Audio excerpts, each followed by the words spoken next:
자, 도널드 트럼프 대통령이 이란 최고 지도자 아야톨라 알리 하메네이가 토요일에 이 미국과 이스라엘의 이란 공습으로 사망했다고 밝혔습니다. 뭐 벙커버스터 뭐 30발을 투여를 해서 완전 뭐 박살을 내면서 살지 못하게 이렇게 했었다. 그래서 지금 뭐 생사는 아직 확인이 안 되는데 거의 뭐 사망한 거라고 지금 이렇게 나오고 있거든요. 뭐 한간에는 뭐 사진이 떠돈다 이렇게 얘기가 나오고 있지만 아직 뭐 정확하게 팩트 체크는 안 돼 있습니다. 하지만 그래도 지금 소식이 없는 거 봤을 때는 사망한 걸로 다들 추정을 하고 있고 거의 확신을 하고 있다. 그래서 이제는 수뇌부가 제거가 됐다. 근데 이거 보면서 미국이랑 이스라엘의 이 첩보력이 진짜 엄청나구나. 이 지금 보면 베네수엘라 마두로도 그렇고 여러 지금 지도자들을 거의 뭐 레짐 체인지를 하고 있잖아요. 그래서 와, 이런 진짜 확실하게 이런 첩보력과 그다음에 침투력 이런 거는 진짜 세계 1등이다 이거를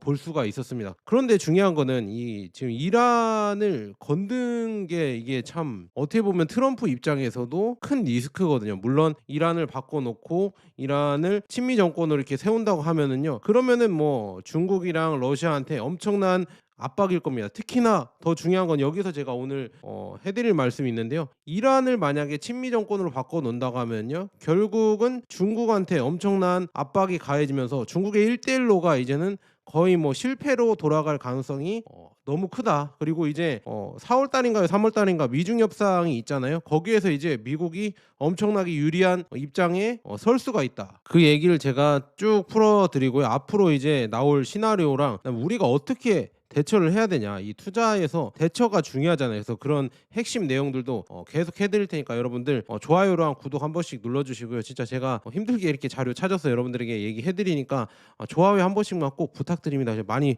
노력하겠습니다. 그리고 구독 안 하신 분들은 구독 한 번씩만 부탁드리고요. 계속 가보도록 하겠습니다. 자, 후티 반군 있잖아요. 거의 뭐 이란의 잔당들이라고 하죠. 후티, 헤즈볼라 뭐 이런 데가 지금 이제 또 공격을 재개를 하겠다 이렇게 발표를 했습니다. 그래서 예멘 후티는 어디 있냐면 저쪽 홍해 쪽에 있죠. 근데 여기에 잔당들도 지금 뭐 미국과 영국이 이거를 제거를 못했어요. 그래서 걔네들도 계속 게릴라로 홍해 지나가는데 계속 그 선박에 대해서 특히나 이스라엘이랑 미국 선박에 대해서 미사일이랑 드론 공격을 계속 했었거든요. 근데 이제는 또 이제 재개를 하겠다 이렇게 나오고 있으면서 글로벌 지금 무역이랑 물동량 그다음에 오일, 기름이죠. 이 원유가 다시 또 올라갈 것 같아서 이런 위기가 계속 지금 커지고 있고, 그다음에 이란은 이제 바로 호르무즈 해협이 있죠. 거기를 이제 통제를 하겠다 이렇게 나오고 있거든요. 그래서 이게 가장 큰 변수로 작용을 할 수가 있습니다. 그래서 이거는 예측이 불가능해요. 뭐 지금 유튜브 분들이나 아니면 뭐 100만 유튜버들도 막 어떻게 될 것이다 이렇게 시나리오를 다 그려주고 있지만 그게 중요한 거는 다 시나리오지 정확하게 맞는 게 아니다. 그러니까 변동성은 엄청나게 커지고 있다. 이렇게 말씀드리면서 여기서 이제 여러분들의 이 변동성을 줄이려고 하면 역시나 이 위기 때 안전한 자산으로 가는 게 좋겠죠. 그래서 저는 그게 금과 은이라고 이렇게 보고 있고 그래서 그런 거를 좀 얘기해 드리고요. 네, 지금 보면은 하메네이 이란의 최고 지도자가 지금 사망을 했잖아요. 그래서 주요 이렇게 지금 사건별로 쭉 시간 순서별로 보면은요. 이제는 이란은 즉각적으로 이제 보복을 했죠. 이게 제가 봤을 때는 거의 뭐 자동으로 이게 매뉴얼상으로 있는 것 같습니다. 하메네이가 만약에 죽더라도 이 프로토콜로 바로바로 반격을 한다. 그래서 어디 지역 어디 지역 이렇게 다 아마 다 해놨겠죠. 이게 명령을 굳이 안 하더라도. 근데 이게 장기전으로 가면 당연히 이 수뇌부가 또 생겨야겠죠. 근데 지금 보면 이렇게 이란은 즉각적으로 주변 국가들 있잖아요. 이렇게 지금 주변 국가들 뭐 아랍에미레이트, 뭐 두바이, 쿠웨이트, 사우디, 레바논, 뭐 시리아 이런 방향으로 그리고 미군 기지가 있는 방향으로 계속 미사일을 쏘고 있다. 그래서 보도가 서로 다른데요. 어떤 데서는 정확하게 명중을 하고 많은 피해를 줬다 이렇게 나오는 것도 있고요. 어떤 보도에서는 아니다 피해를 못 줬다 이렇게 얘기가 나오는 데도 있고, 그다음에 혁명수비대 이란 혁명수비대가 유명하잖아요. 그래서 호르무즈 해협 봉쇄를 선언했다는 이제 보도까지 나오고 있고, 그다음에 지금 뭐 지나가는 이 배가 뭐 지금 뭐 피격을 당했다 뭐 이런 얘기가 나오고 있는데 그러면서 지금 위기감이 커지고 있죠. 그래서 호르무즈 해협을 만약에 봉쇄한다고 하면 진짜 거기에 뭐 3분의 1이 뭐 가스가 지나가고 LNG가 지나가고 그다음에 석유의 물동량도 뭐 25에서 뭐 20%가 줄어 돌아다닌다니까 거길로 이렇게 다닌다 이렇게 나와 있는데 그게 이제 잘려 버리면 유가는 당연히 튈 수밖에 없겠죠. 그리고 주변 국가 뭐 도하, 두바이, 아부다비 뭐 이런 중동 국가들의 이제 민항기라고 하죠. 이게 지금 제대로 다닐 수가 없다. 이렇게 나오고 있습니다. 그다음에 29일 날 공습 2일 차는 어떻게 됐었냐? 미 이스라엘이 지금 이란 전역에 추가 공습을 하고 있고 그다음에 미사일 공격이 지속되고 있습니다. 근데 우리가 지금 보도로만 이렇게 보고 있자는데 서로 어떻게 보면 제한된 타격을 할 수밖에 없는 거예요. 왜냐? 지상군이 투입이 안 된다고 하면은 결국에는 이 제한된 이 미사일로 타격을 줄 수밖에 없습니다. 그래서 이란도 중동 내 미군 기지 27곳과 그다음에 이스라엘 군사 기지에 대한 보복 공격을 주장했고 사우디랑 UAE, 카타르, 쿠웨이트 등에도 폭발 유격이 보고되고 있다. 그래서 이렇게 지금 미사일로 계속 서로 이렇게 주고받고 있는데 이게 과연 언제까지 갈까? 그래서 어떤 분들은 뭐 지금 끝났다, 전쟁이 끝났다 뭐 이렇게 댓글 남기시는 분들이 있는데 전쟁 아직 안 끝났고요. 우리가 예전에 이 러시아 우크라이나 전쟁 때도 이거 금방 끝난다 이렇게 예측을 했지만 지금 4년, 5년째인가요? 이렇게 지금 계속되고 있죠. 이 전쟁도 몰라요. 이게 바로 끝날 수도 있겠지만 이 베네수엘라랑 이 이란이랑 다른 게 여기는 종교로 똘똘 뭉쳐 있기 때문에 이게 이 변수가 어떻게 될지 모릅니다. 물론 정권 교체를 하고 이란 국민들이 환호성을 부르고 진짜 제대로 된 정권 교체를 한다고 하면은 그러면은 안정적으로 미국이 장악을 할 수가 있을 텐데 그게 운에 맡겨야지 이게 바로 그렇게 된다는 거는 어려울 것 같다 이렇게 말씀드려요. 그래서 지금 알리 하메네이가 이렇게 사망하자마자 이제 이란은 3인 위원회 비상체제에 돌입을 했다고 하면 이것도 다 아마도 우리나라도 비상시에는 다 이런 게 있을 겁니다. 그래서 아마 이 매뉴얼대로 3인 과도체제가 운영되면서 반격을 계속 하겠죠. 근데 이게 언제까지 가능하냐 이것도 문제이고 그다음에 과연 어느 정도 할 수가 있을까? 이거는 진짜 그냥 리스크예요. 어떻게 될지 모르는 불확실성입니다. 그래서 이렇게 보시면 될 것 같고요. 3월 1일 날도 이제 공습 3일 차인데요. 이란 내 미사일 방공 뭐 군 지휘부 시설을 추가 이런 타격을 했다고 합니다. 이란도 또 반격을 했죠. 그래서 이스라엘과 영내 미군 기지에 대한 미사일 드론 공격을 간헐적으로 계속 하고 있다. 근데 이게 진짜 일주일이나 최대 3주라고 하거든요. 이 미국 입장에서는. 근데 3주를 넘어가면은 레짐 체인지가 안 되고 이제 3주가 넘어가고 계속 이란과 후티 뭐 헤즈볼라 얘네들이 계속 테러 공격이나 아니면 여러 가지 지금 간헐적인 공격을 계속 한다고 하면요. 미국 이스라엘 입장에서도 이거는 진짜 나중에는 당해내기가 쉽지 않다. 이 지금 매는 장사 없거든요. 그래서 계속 이게 처음에는 약할지라도 계속 지속되면은 그게 쌓이다 보면은 미국 입장에서도 이건 쉽지 않다. 그리고 중요한 거는 미국의 이 원정전입니다. 원정을 와서 하는 거기 때문에 이 병참과 이런 여러 가지 이런 상황들이 좋지 않을 수가 있다. 이런 예측을 좀 해봅니다.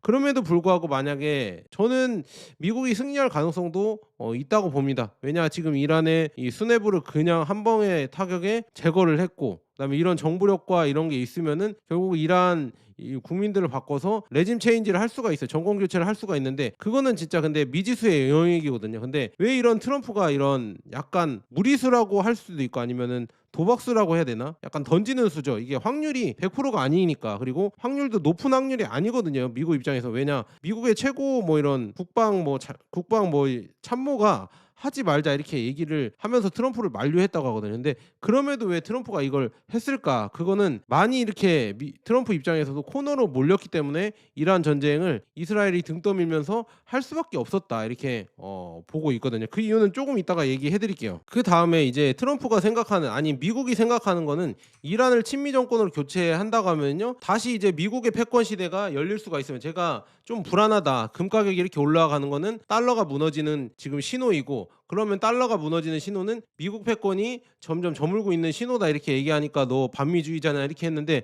저는 그렇게 해석하니까 얘기를 해드리는 거고 만약에 이란을 진짜 미국이 제대로 다시 장악을 한다고 하면 완전 여기를 장악하면 진짜 좋은 노림수입니다. 왜냐 이 지도로 봤을 때 지정학적이라고 하죠. 지정학적으로 봤을 때 중국도 이란을 통해서 이렇게 1대1로를 이렇게 진행을 시켜야 되거든요. 예. 어디라고 하냐 뭐 유럽으로 갈 수도 있고 그다음에 이쪽 아프리카로도 이렇게 연결되는 데가 이란이 진짜 핵심 거점인데 여기를 만약에 미국이 장악해 버린다고 하면 거의 뭐 중동을 장악을 해 버리는 거죠. 그렇게 되면은 거의 뭐 중국 입장에서는 1대1로가 끊기면서 이 사업이 실패할 가능성이 크고 위에 러시아는요. 여기가 러시아거든요. 러시아는 이렇게 위에 있는데요. 여기 아제르바이잔이랑 이쪽 지역 있잖아요. 이란이랑 같이 합세를 해서 이렇게 압박을 주고 있는 지역이었는데 이쪽 이란을 뺏겨버린다고 하면 진짜 러시아도 더 많은 압박을 받을 수가 있어서 좋지 않은 지금 상황이다 이렇게 볼 수가 있으면 그래서 중국 입장에서는 이란을 아마도 티 안 나게 도와줄 거라고 저는 보고 있거든요. 왜냐 지금 1대1로가 이게 걸려 있습니다. 여기 나와 있죠. 지금 뭐 이란 특히나 중국의 동맹은 파키스탄이에요. 이란이랑 동맹은 아니고요. 파키스탄이랑은 중국이 동맹인데 여기 파키스탄을 통해서 이란을 통해서 터키를 통해서 이렇게 유럽으로 가는 이런 1대1로가 있습니다. 그래서 해상 운송보다 훨씬 더 빠르게 이렇게 1대1로를 추진을 해서 이게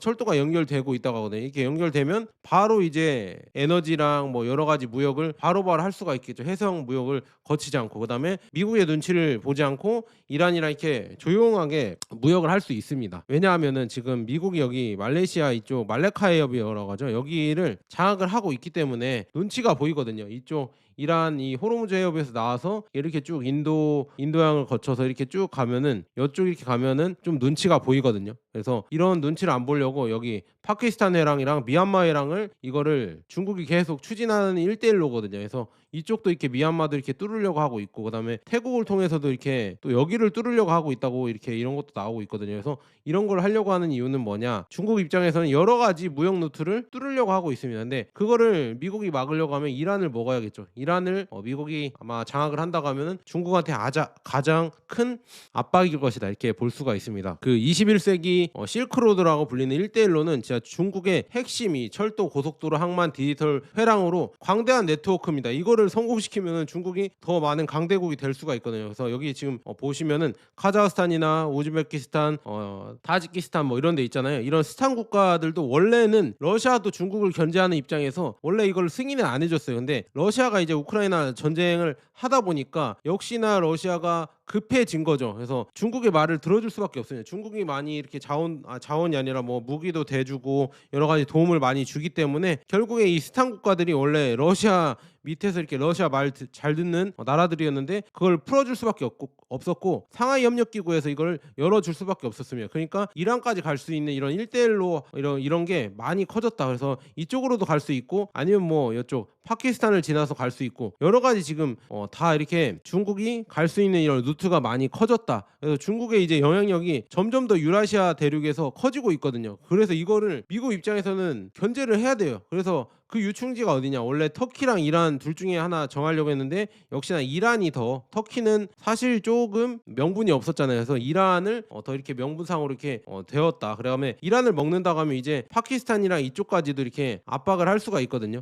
그리고 중국 이쪽까지도 압박할 수 있기 때문에 더 좋은 교두보다 이렇게 볼 수가 있습니다. 그래서 이런 걸 봤을 때 중국의 이 1대1로 그리고 1대1로 비판이 너무 많았잖아요. 왜냐 1대1로를 추진하면서 이 부채를 지게 한다. 뭐 스리랑카나 이런 지금 개발도상국에 부채를 지게 하면서 결국에 99년 뭐 임대 계약을 하면서 어떻게 보면 이렇게 주권 국가의 주권을 빼앗는 행위다 이런 비판까지 나오고 있거든요. 1대1로 이거에 대해서. 그래서 이런 거 봤을 때 지금 중국도 이런 거에 조금 약간 리스크가 많아요. 이 1대1로 사업이 전체 추진을 하려고 하면요. 국가들이 다 이렇게 안정되고 그다음에 협조적이어야 하는데 거기에 이제 뭐 여러 가지 분쟁이 생기거나 전쟁이 생기거나 그렇게 한다고 하면은요. 결국에 채무 불이행이 발생하고 중국도 금융 뭐 불안정으로 아마 실패할 가능성이 크죠. 근데 중국이 이거를 왜 굳이 뭐 1대1로를 왜 이렇게 추진하려고 하냐? 결국에는 소프트 파워죠. 이 개발도상국에 중국의 영향력을 강화시키고 그다음에 지정학적 통제죠. 그러니까 여러 가지 지금 인도양과 남중국해의 전략적 프로젝트는 중국의 이 세계 입지를 강화하기 위해서 지정학적 통제를 강화하기 위해서 이걸 하고 있고 그다음에 국내적 혜택으로는 뭐냐? 1대1로 정책은 이 중국의 과잉 산업 생산, 과잉 생산이 많다고 하잖아요. 그거를 다 수출을 할 수 있는 겁니다. 그래서 자국 기업들, 거의 국유 기업들이 가서 여기에 지금 철도를 놓고 뭐 차 중국 기업이 가서 하는 거잖아요. 중국 노동자들이. 그래서 이런 걸 봤을 때 결국에 중국의 이런 핵심 사업이다. 중국의 이득을 많이 가져다 주는 핵심 사업이기 때문에 이걸 계속 추진할 수밖에 없다. 이렇게 볼 수가 있습니다. 근데 그거를 미국 입장에서는 실패를 시키려고 하면 이란을 친미 정권으로 바꾸는 겁니다. 그런데 여러분이 여기서 지금 문제가 되는 게요. 이 전쟁이란 게 막 딱 때리고 맞고 때리고 뭐 이렇게 해서 한 방에 KO를 시켜서 금방 끝나는 게 아니에요. 특히나 이란 이쪽은요. 제가 리스크를 고려해 봐야 하거든요. 왜냐? 여기는 베네수엘라랑 다르게 뭐 물론 국방력도 베네수엘라보다 강하지만 더 중요한 거는 얘네들은 목숨 걸고 싸울 수 있는 이슬람 종교로 똘똘 뭉친 국가입니다. 그러니까 여기를 잘못 건들면은요. 종교를 위해 싸운다. 나는 성전을 하겠다. 이런 얘기까지 나올 정도로 무서운 동네거든요. 그래서 이거를 과연 진짜 이란을 미국이 잘 이렇게 구슬려서 바꿀 수가 있을까? 아니면 이게 이 전쟁이 지금 2일차, 3일차 되고 있잖아요. 이제 4일, 5일, 이제 30일, 40일, 뭐 3개월, 3년 뭐 이렇게 넘어가면은요. 자, 이게 피로감이 엄청나게 커질 것이고요. 미국과 이란의 이 무기들은 값비싸거든요. 특히나 방공망 이쪽에서는 값비싸기 때문에 결국 계속 이런 소모전, 국지전 뭐 이런 거 한다고 하면은 오히려 이스라엘과 미국에 안 좋은 영향을 줄 수밖에 없다. 이란은 얘네들은 버틸 수 있어요. 그리고 지상군이 여기 이란에 투입을 해서 이렇게 장악을 해야 되는데 그 장악하기에는 너무 이 산지로 여기에 둘러싸여 있고 미군이 못 들어갑니다. 들어갔다가는 게릴라로 엄청난 사상자를 발생할 수밖에 없기 때문에 들어가지 못하고 서로 이제 진짜 뭐라고 해야죠? 멀리서 그냥 진짜 미사일만 이렇게 던지는 거였는데 미사일이 물론 뭐 정확하게 맞추면은 뭐 요인 암살을 할 수 있겠지만 정권을 바꿀 정도로 그렇게 치명적이냐? 그거는 조금 의문이 있거든요. 왜냐 이란 내부에서 이걸 바뀌어야 되는데 그 내부에서 바뀌지 않는 이상 이 미사일로 이거를 바꾸거나 아니면 뭐 굴복시켜서 이렇게 하는 거는 좀 쉽지 않은 선택이다. 그런데 그럼에도 불구하고 왜 이렇게 지금 트럼프가 이 이란 이 지금 리스크가 큰 전쟁을 왜 추진을 했을까? 제가 봤을 때는 여기 지금 제가 미리 이렇게 해놨는데 관세 때문인 것 같아요. 원래는 적당하게 협상을 하면서 이란 이렇게 겁만 주고 몇몇 이런 약속 대련이라고 하잖아요. 주요 이런 목적지에 타격만 몇 개만 주고 전면전이 아니라 그렇게 주고 겁만 주고 아마 협상을 해서 이란에 대해서 유리한 교두보를 마련하면서 그 다음에 이제 미중 협상으로 중국을 압박하려고 했어요. 근데 중요한 거는 이 계획이 차질이 생긴 게 뭐냐? 결국에는 이 관세 위헌 판결이죠. 관세 위헌 판결이 나오면서 중요한 거는 가장 유리해진 국가가 중국, 브라질, 인도 이런 나라들이에요. 그리고 가장 불리해진 게 영국입니다. 무슨 말인지 아시겠죠? 영국은 오히려 관세가 늘어났어요. 왜냐 이 지금 관세가 무효로 판결이 되면서 10에서 15%인가요? 그렇게 관세를 또 이제 트럼프가 부랴부랴 이거 뭐 무슨 법이 있다 갑자기 기억이 안 나는데 그걸로 해버렸거든요. 그러면 중요한 거는 중국은 관세가 높았잖아요. 그리고 브라질이나 인도 이쪽도 뭐 50% 관세씩 했는데 그게 이제 내려오는 겁니다. 25%뭐 50%뭐 이렇게 했는데 그게 내려오면서 오히려 버틴 국가들이 관세를 그냥 말 안 듣고 버틴 국가들이 오히려 더 유리해지게 됐다. 그래서 이런 아이러니한 상황이 발생하니까 트럼프 입장에서 뭐 앱스타인도 있겠지만 중요한 건 이런 지금 관세 위헌 때문에 이란에 부랴부랴 들어갈 수밖에 없었습니다. 무슨 말인지 아시겠죠? 이런 도박을 할 수밖에 없었다. 그래서 여기서 이제 만약에 성공한다고 하면은요 아까 말씀드린 대로 중국을 굴복시킬 수가 있겠죠. 1대1로를 무력화시키면서 중국에 대한 더 큰 압박이 이렇게 할 수 있고요. 그다음에 중동 지역을 이제 완전히 장악하면서 이 에너지 패권도 다시 또 쥐게 되고 페트로달러도 당연히 미국 손에 넘어가면서 결국에 다시 또 미국의 패권을 좀 더 이제 강화할 수가 있을 것이다. 그리고 한 20년 30년간 또 이제 미국의 일극 시대가 시작될 수도 있겠죠. 근데 이제는 좀 그게 쉽지 않을 것 같은데 이게 좀 도박이라고 저는 보고 있거든요. 그래서 이게 된다고 하면 이렇게 되는 건데 만약에 사람이 만약이란 게 있잖아요. 그래서 이게 조금 걱정이 좀 많이 된다 이렇게 말씀드리면 그래서 미중 협상이 이제 남았습니다. 이란 전쟁이 이렇게 지금 언제 끝날지 모르겠어요. 뭐 금방 끝날 수도 있는데요. 이제 미중 협상이 남았거든요.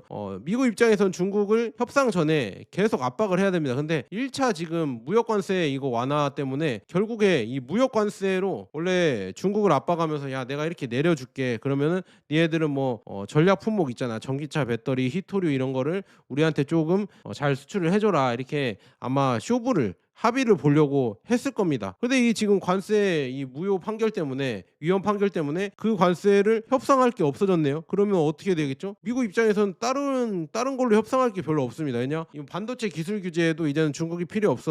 우리 아예 하웨이나 아니면 우리 반도체를 그냥 키워낼 거야. 그래서 굳이 뭐 엔비디아 뭐 H100이나 뭐 이런 거 주면은 좋은데 그렇게까지 우리가 막 목맬 필요로 필요하지 않는다. 우리도 이제 자체 기술을 개발하면서 이게 핵심으로 이렇게 나아가겠다 이렇게 나오니까 이것도 크게 중국을 압박할 수가 없고, 그렇다고 뭐 환율이나 국채 금융협력 이것도 중국 입장에서 이제는 위안화를 국제화시키겠다. 그리고 금을 모아가고 있고 미국채를 계속 줄여가고 있는데, 어떤 분은 뭐 미국채를 사라고 압박을 줄 거라고 이렇게 하고 있는데, 이제는 이 중국이 미국채를 더 이렇게 매수할 이런 상황은 크게 발생하지 않을 것 같아요. 가능성이 낮습니다. 왜냐? 지속적으로 2008년 이후인가요? 2013년 이후인가요? 지속적으로 미 국채를 줄여가고 있는데, 여기서 이제 미국채를 뭐 좀 더 사준다? 뭐 단기적으로 사줄 수 있겠지만 계속 장기 추세는 아마 미국채를 거의 뭐 제로로 수렴하게 줄여간 다음에 금을 엄청나게 계속 모아가지 않을까. 그래서 이제 기축통화의 이 패권의 과도기에서 결국에는 중국이 큰 힘을 발휘하려고 하지 않을까. 근데 그거를 미국 입장에서는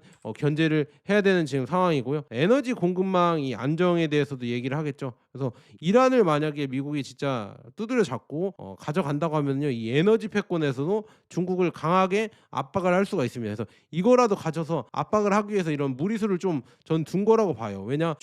미국 입장에서도 이란의 반격이 계속 거세지면은 이게 앞날을 이렇게 예측할 수가 없거든요. 근데 이런 조금 무리수를 둔 거는 아까 관세 위헌 판결 때문에 그렇게 된 것 같다 이렇게 볼 수 있습니다. 그 다음에 이제는 대만 이제 중국 이 양안 간의 이런 무역 뭐라고 하죠, 군사적 긴장 완화죠. 그래서 뭐 하나의 중국을 뭐 미국 입장에서도 부인은 안 했잖아요. 그런데 뭐 대만 이쪽에 뭐라고 하죠, 무기를 수출하겠다 이런 걸로 뭐 중국을 약간 자극을 시키는데, 여기서 이제 잘 협상이 된다고 하면은 자극을 하지 않고 조금 이게 완화가 되겠죠. 이런 여러 가지 미중 협상을 위해서 결국에는 이란을 자기 걸로 이렇게 가져오려고 전면전을 한 것 같다. 근데 하지만 이 전면전이 어떻게 될지는 진짜 아무도 모른다. 그래서 이게 어떻게 잘 끝날 수도 있고, 미국 입장에서 금방 끝나서 미국의 승리로 돌아가면서 엄청나게 유리한 입장으로도 갈 수가 있고, 아니면은 뭐 진짜 아프가니스탄이나 베트남 전쟁처럼 계속 지속적으로 게릴라가 작용을 하고 막 이란 혁명 수비대가 그리고 헤즈볼라 그다음에 후티 이런 데가 계속 지속적으로 막 수개월간 이렇게 항전을 한다고 하면 이거 막을 수가 없거든요. 그래서 이거 잘 생각해 봐야 된다. 그래서 우리가 투자를 할 때는 이런 변수들을 여러분들이 잘 생각해 보시고, 뭐 미국이 이기면 당연히 좋겠지만 이런 변수들이 커지니까 결국에는 이 수요가 뭐 미국채 그다음에 금, 스위스 프랑과 같은 안전자산으로 몰린다고 하거든요. 그래서 금의 비중을 여러분들 진짜 이런 불확실성 시대에서는 금의 비중을 늘려가는 게 맞고요. 그다음에 제가 며칠 전부터 아니 몇 주 전부터 계속 말씀드렸잖아요. 이제 미국 주식이 뭔가 위험하다. 그래서 저도 이제 미국 주식의 비중을 많이 줄여 놓으려고요. 줄여 놓으면서 금의 비중이나 아니면은 뭐 이머징 국가들 이런 비중을 좀 늘려 보려고 하거든요. 근데 그런 자세한 내용은 뭐 여기서 이렇게 막 풀면은 또 어쩌고 저쩌고 얘기가 나오니까 그냥 제가 다음에 뭐 이렇게 풀 수 있을 때 아니면 저 좋아하시는 분들만 있을 때 이렇게 풀도록 하겠고요. 그래서 중요한 거는 이 안전자산 수요가 더 많이 늘어날 수밖에 없고요. 그다음에 투자도 이제는 조금 보수적으로 할 때가 지금 다가왔다. 특히나 미국 주식에 여러분들 포트가 너무 많이 있다고 하면요, 한 번씩 리밸런싱도 재고를 해보셔야 된다 이렇게 말씀드리면, 그래서 금도 여러분들 실물로 투자하실 수 있으면은 뭐 실물도 괜찮은 지금 상황입니다. 은도 실물 투자하는 것도 괜찮은 상황이거든요. 왜냐? 중국에서 이제 은 수출 통제를 한다고 하면 은 실물이 이제는 시중에 구하기 힘들어지는 시기가 올 수도 있습니다. 그래서 그것도 잘 보시면서 생각해 보시면 될 것 같고, 혹시나 관심 있으신 분은 제 거 영상 왼쪽 하단에 제품 보기란이 있거든요. 이거 클릭하시면은 오른쪽에 이렇게 제품이 떠요. 그래서 한번 클릭해서 들어가시면은 시세 좋아하시거나 아니면 구매하셔도 뭐 상관없습니다. 그래서 아니면 뭐 이거 굳이 안 사겠다 하면은 뭐 책이나 아니면 여러분들 생필품 뭐 먹을 거나 아니면 뭐 옷이나 뭐 여러 가지 사주셔도 저한테 조금 도움이 되니까 제가 이렇게 정보들 많이 전달해 드리고요. 투자 방향이랑 여러분들에게 진짜 많이 이렇게